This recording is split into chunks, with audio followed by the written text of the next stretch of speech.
नमस्कार।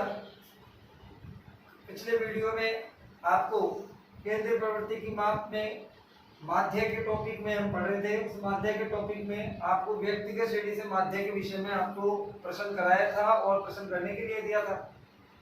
आज के वीडियो में हम केंद्रीय प्रवृत्ति की माप के अंदर ही वही माध्य का टॉपिक चल रहा है और उस माध्य के टॉपिक के अंदर हम पढ़ने वाले हैं खंडित श्रेणी से माध्य।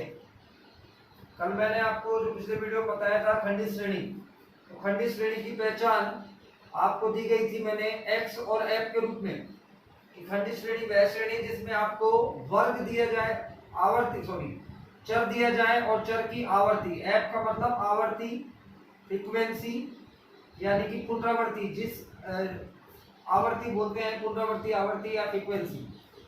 तो यहाँ पर आपको मैंने बताया था x के साथ f दिया जाए।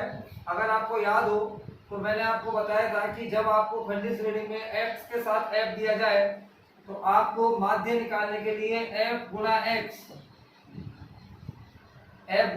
यानी कि fx करनी होती है, अर्थात f और x को गुणा करके तीसरे खंड में लिखते हैं और फिर हम fx वाली लाइन का योग करते हैं और उसमें f वाली लाइन के योग का भाग देते हैं, तो हमारे खंडित श्रेणी से माध्य प्राप्त हो गया है।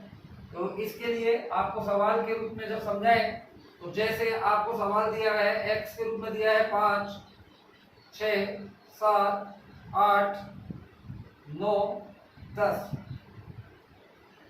और आपको इन x की आवर्तियां दे रखी हैं 8, 6, 12, 7, 5, 6। अब सवाल को आगे बढ़ने पर सबसे पहले आपको जब x और f दिए हैं तो हम f और x को गुणा करेंगे, तो 8 और 5 को 5 8 40। आपको याद रखने की बात है इकाई अंक के नीचे इकाई अंक और दहाई अंक के नीचे दहाई अंक।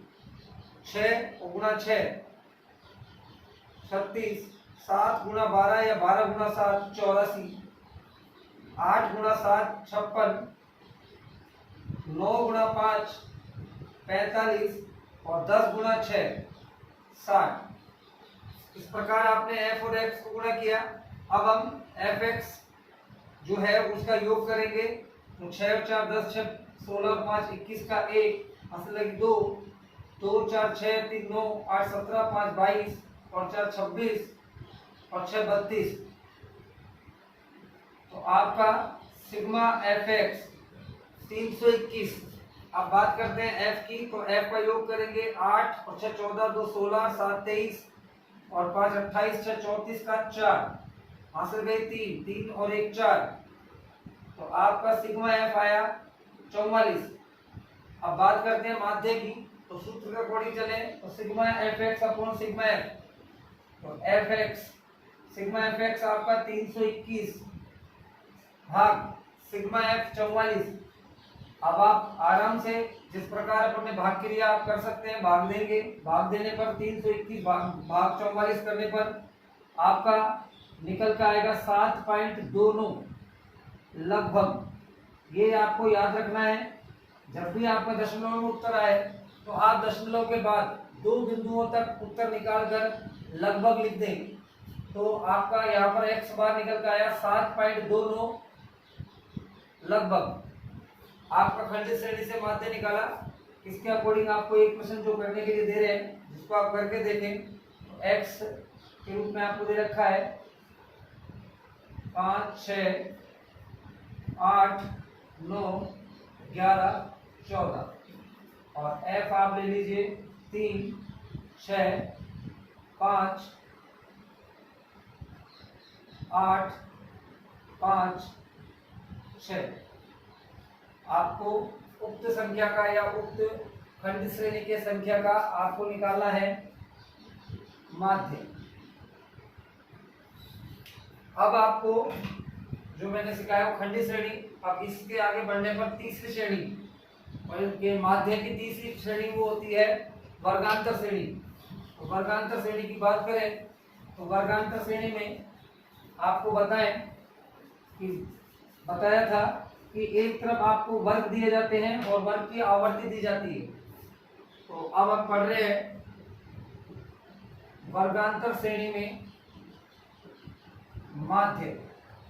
वर्गांतर श्रेणी में माध्य के लिए मैंने आपको दो विधियां बताई थी। पहली विधि प्रत्यक्ष विधि।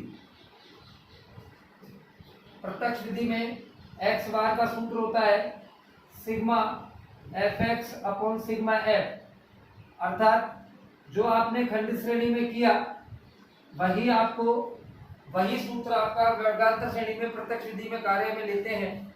अब अंतर कैसे, सवाल कैसे आएगा? सवाल में आपको एक तरफ मिलता है वर्ग और वर्ग की मिलती है आवर्ती।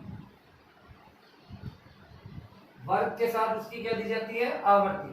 हमको प्रत्यक्ष विधि का करने के लिए दिए गए वर्ग से x यानी कि जिसे बोलते हैं मध्यमान, वर्ग का मध्यमान प्राप्त करते हैं और f को दूसरे नंबर को उतारते हैं। फिर तत्पश्चात हम तीसरी लाइन बनाते हैं, वो बनती है आपकी fx। तो इस प्रकार करने पर आपका x वर्ग से प्राप्त होगा, f आपकी दी जाएगी और fx आप बनाते हैं और प्रत्यक्ष विधि का सूत्र लगाते हैं तो आपके वर्गांतर श्रेणी का माध्य निकल जाता है। प्रश्न के रूप में लें तो जैसे आपको वर्ग दिया 0 से 10, 10 से 20, 20 से 30, 30 से 40, 40 से 50 और आपको f दे दी 8, 6, 5, 4, 4 और आपसे बोला निम्न वर्गांतर श्रेणी का माध्य ज्ञात कीजिए। तो सबसे पहले हमको करना क्या है, वर्ग से निकालना है x निकालने के लिए आपको याद रखना है, आपको वर्ग का अंतर देखना है। आप देख रहे हैं प्रत्येक वर्ग के अंतर 10-10 का है, तो हमको मध्यमान निकालने के लिए जब सबका अंतर बराबर है तो जो अंतर है उसका आधा करेंगे। तो 10 का आधा करने पर आया 5, यानी 10 का अंतर 10 का आधा 5 करने पर तो हम उल्टे हाथ की संख्या में 5 जोड़ देंगे।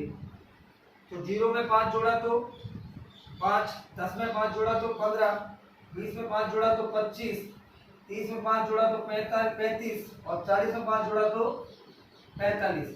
अब दूसरी लाइन आपकी f की जो आपको दे रखी है 8, 6, 5, 4, 4। तीसरी लाइन में हमको fx करना है तो गुणा करेंगे 5 गुणा 8 40, 15 छिक्की 90, 55 25 125, 35 चौके 140, 45 चौके 180। यहाँ पर आप गुणा कर लिया आपने, बाकी सूत्र का अकॉर्डिंग योग करेंगे तो 5, 9 4 13, 2 15 4 19 और 8 27 का 7, असर गई 2 और 1 3 और 1 4 और 1 5। दोबारा जोड़ लें 5 का 5, 9 4 13, 2 15 4 19 8 27 का 7 का फिर 2 और 1 3 4 5, 575 और सिग्मा एफ आपका आया 8 और 4 14 और 5 19, 4 23 और 4 27। अब x बार निकालने के लिए आप 575 में 27 का भाग देंगे। तो रफ में अपन दे रहे हैं 27 दूनी 54, 27 एकम 27, 8 बचा, पॉइंट लगाएंगे 0, 27 दूनी 54, 27 दिया 81, ज्यादा हो जाएगा। 27 दूनी 54, 10 में से 4 गया 6 और 7 में से 5 गया 2, पॉइंट लगाएंगे 0, 27 का भाग 260 में लगभग 9 बार, तो लगभग आया 21.29। तो आपका उत्तर आया 21.29 लगभग। इस प्रकार हमने वर्गांतर श्रेणी के से प्रत्यक्ष विधि से माध्य प्राप्त किया। अब आपको अगले वीडियो में अप्रत्यक्ष विधि से वर्गांतर श्रेणी की अप्रत्यक्ष विधि से माध्य निकालना सिखाएंगे।